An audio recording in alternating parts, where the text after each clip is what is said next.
there's a story, and it goes something like this.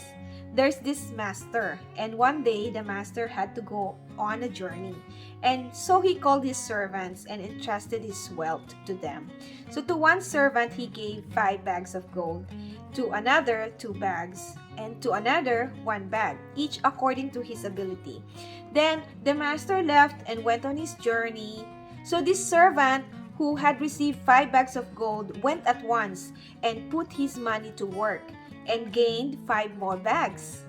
Also, the one with 2 bags of gold gained 2 more. But the man who had received 1 bag, he went off, he dug a hole in the ground and hid his master's money. So after a long time, the master returned. And so he called his servants and settled accounts with them. The man with 5 bags of gold brought the master the other 5 bags as well. And he said, "Master, you have entrusted me with 5 bags of gold. See, I have gained 5 more." So the master was so happy and he replied, "Well done, good and faithful servant. So you have been faithful with a few things. I will put you in charge of many things." Same with the man with the 2 bags of gold. "Master, you entrusted me with 2 bags of gold. And see, I have gained 2 more." And so the master was really happy. "Well done and faithful servant. You have been faithful with a few things. I will put you in charge of many things." So here comes the man with 1 bag of gold. "Master, I got so afraid.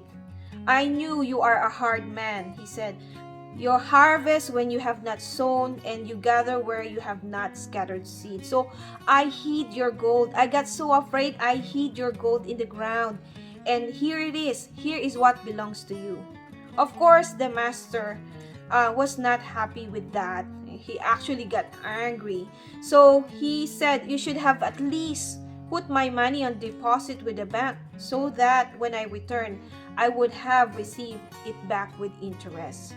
So what he did, he took the bag of gold from him and gave it to the one who has 10 bags. So the moral of the story is we are entrusted of wealth or gifts or talents. So what are we going to do with it? Are we like the third servant who did nothing? Hid your wealth or gifts or talents because you are so afraid that it will be lost? Or are we the first and second servants who grow them, invested it, put the money to work and gained more, actually was able to double it?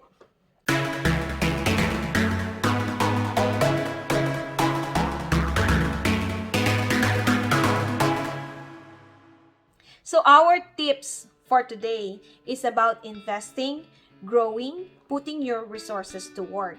I'm sure we all like that. That's why many are so interested in stocks, mutual funds, bonds, and other investment vehicles like RRSP, RESP for the children, etc., etc. So these forms of investment actually requires time and expertise. You should be able to at least monitor and check from time to time and see how your funds are performing and be able to adjust, to make some adjustment if they are not doing well. So, but the wisest man ever lived, he advised us to put our investment to different baskets, so that when one did not perform well, the others will. And so when you average it, you are still earning from all of your investments. In my observation, real estate is the best investment we could ever have, especially if we hold on to it for a long period of time. I myself is a living proof to that. When we bought our townhouse way back in 2009, for 350,000. We thought that was real. It was hard move. It was a hard move because our budget has significantly increased, almost doubled. But amazingly, we're able to get by and lived in that house for 9 years.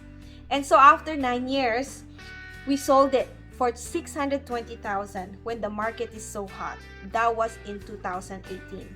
I've witnessed many success stories in real estate investing, and I am confidently advising you to get into it.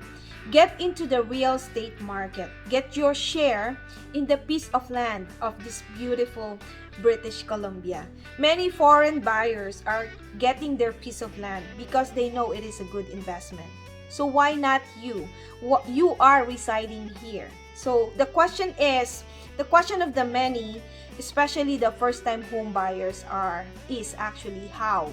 How are we going to get into it? Tip number 1, get a good job with good paying income and establish your work history. If you are just starting and you have not much savings, your buying power will come from your income. The number 1 question the lenders are asking is, where is the source of monthly mortgage payment? If you don't have stable income, you must have the cash. Tip number 2, get that credit history in place.